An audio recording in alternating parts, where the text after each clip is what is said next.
Against the backdrop of a raging COVID epidemic and a quite visceral Black Lives Matter movement, Abroad While Black was born. Our goal was to highlight Black perspectives from all over the world. It was our way of proving there are other ways to live, other places to be successful, in different cultures that embrace our Blackness. In 2020, the Abroad While Black team created dozens of responsive hot takes and thoughtful interviews covering topics ranging from current events, business opportunities, dating, and life-changing moments. In 2021, our co-hosts Cordy and Sean aim to share more success stories, more productive introspection, and most importantly, how to relocate to a place that truly values what you offer the world. Abroad While Black is more than a show. This is a social experiment hell-bent on discovering new ways to secure the bag and live our best lives. Join the Abroad While Black squad.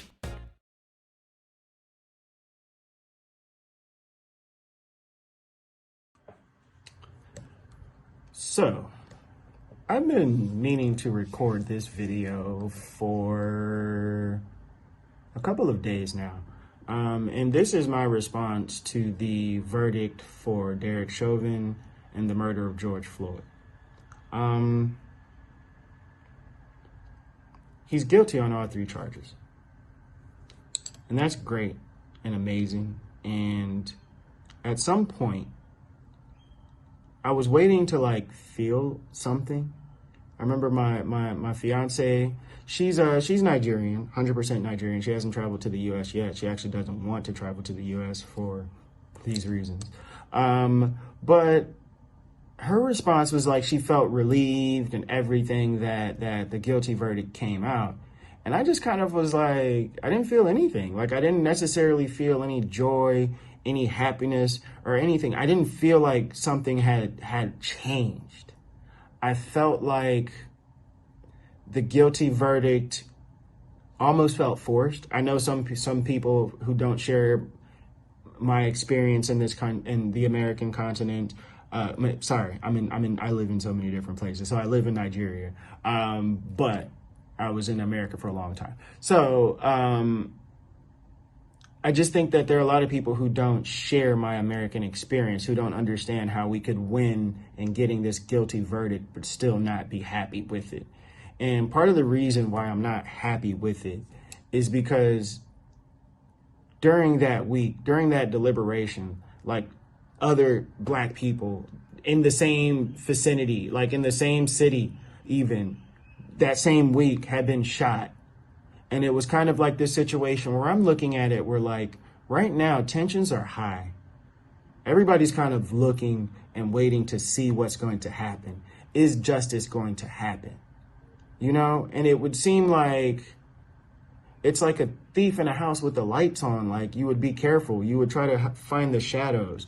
And it's they're not. The same thing is continuing to happen over and over and over and over again. To the point where, so what, he's guilty. He's one out of how many? How many? While he's in jail, other people are being shot by other cops. And I think that, I'm just going to be real. Democrats, we're not doing ourselves any favors by doing things. I say us, the Democratic Party, strategically, sometimes they get a bit lost. And they're saying things like defund the police when there's a better way to say it if you want it to actually work. I think that it's a great tagline, but it's one that separates people. And it leads to situations like this where the police are able to band together stronger, tighter, with the assumption that there's an attack on them. There's attack on police.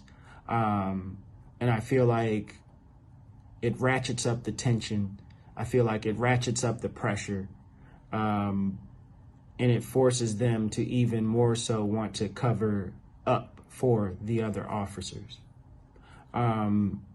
Because one of the major reasons why they were able to find Derek Chauvin guilty was because there were other police, even his superior officers, who were able to be a witness in the case and contribute their part, saying that what he did was not legal. And what he did was not a part of the process. You see what I'm saying? So once you start kind of putting this pressure where you're squeezing people in, where we're having these different verdicts and different things like that, where I'm looking for like a pushback to happen. I don't know if we'd even be able to witness the pushback given what they're already doing from our perspective. I mean, they're already shooting people, harassing people, and doing things that never ever make it to the camera. But again, just to kind of rein this back in, I didn't feel nothing, bro. I didn't feel nothing, sis. I just didn't. Like, I don't feel like anything has changed. I don't feel like because this guy is found guilty, that other police officers are going to feel like they should be careful. They should be more cautious. They should be more judicious when pulling out their weapons. I don't feel it. And again, the major reason is that in the midst of all of these different things happening, they're still shooting people. This is why I say black people. This is what I'm saying. The executive branch is not a close friend. It's not an ally of black people. It's not an ally of minorities in general, but especially us. It's not our friend. It's a quite contentious relationship. And I appreciate those people. I appreciate what Sean King's doing. I was going to say to a certain extent, it's like I appreciate it, but what I'm talking about is the execution of which. What I see Sean King doing is highlighting these examples of people going too far and driving resources to people who have been victims, the same way that they do. These police who are shooting us, so you know, are raising money. So, but again, there are these environments, there are these situations where there has to be something that we do where they don't feel so comfortable to shoot us in the first place. I'm not going this whole judge by 12 versus being carried by 6 idea. But what I'm saying is we do need to have leverage. We do need to have a way, like a financial foundation, a product or service or something. We need to have a place where we are influential. The entertainment space allows us to have a voice, but it only allows us to talk and say things. It doesn't necessarily build the infrastructure for us to do things and to say that if you do not do what we said, this is the consequence. Because the only consequence we're going to be able to give them is more talking and more protesting, which at the end of the day, we're protesting. It is to generate awareness, right? And if you keep generating awareness, but there's nothing that's changing because there's no reason for the change to happen, or there's nothing to influence the change happening, at some point, people are going to get annoyed with you and start dealing with you in an annoyed fashion. And as you can see, there are certain people that are given leeway to do what they want. If you look at that young man who was able to, in one of the protests, shoot people and then walk with the police with his hands up with his gun and then walk in. There are people who are going to be allowed to do things that you're not allowed to do. Should people start expressing their annoyance, you're not necessarily in a place to be able to retaliate. So I think it's this George Floyd thing has, I say thing, this murder, this case, this verdict. Number one, it reminds me and makes me double down on the fact that changing the legal system is not necessarily the way. Changing our base of power is, or creating and uniting a base of power where we start operating and doing things together, but doing things that have certain implications, production capability and capacity, like generating revenue, amassing revenue, making large capital expenditures together in ways that benefit our own communities. Like, that's the spaces that we need to get into.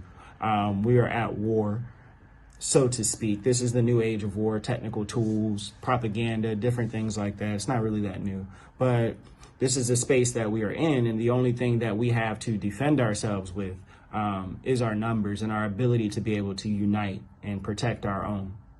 And right now, this just shows that we're not able to do that.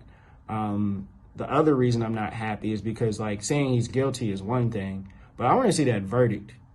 Show me the verdict. I need to see the verdict. How long is he going to jail? How long he going to be there? What type of jail are he going to? Is it going to be protective custody where he's just basically going on an early retirement for 6 to 7 months until we forget about it? Like, we need to pay attention to this thing. When he going to get released? How much time he going to get for good behavior?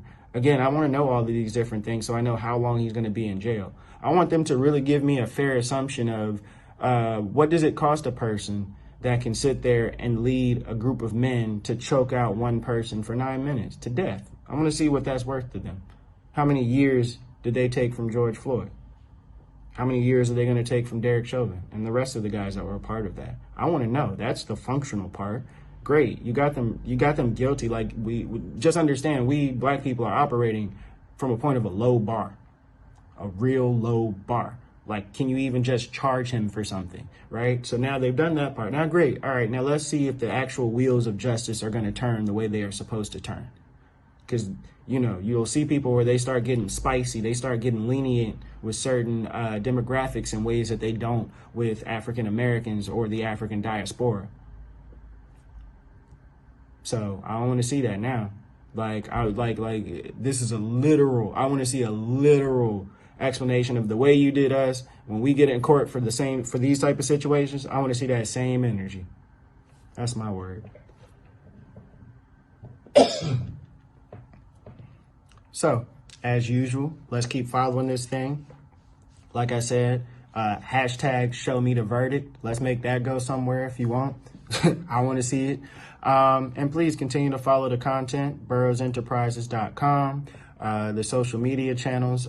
Join our newsletter. We regularly, weekly release operational content. So if you want to set up a strong foundation or like renew your businesses out there, we got some great content for that. And yeah, the interviews are going to kick off soon with Abroad While Black. So again, check the links below. Follow us. Love y'all. Let's be strong. Let's be united. And let's start increasing our way to actually protect ourselves. And it's not just weapons. I'm talking about the economy.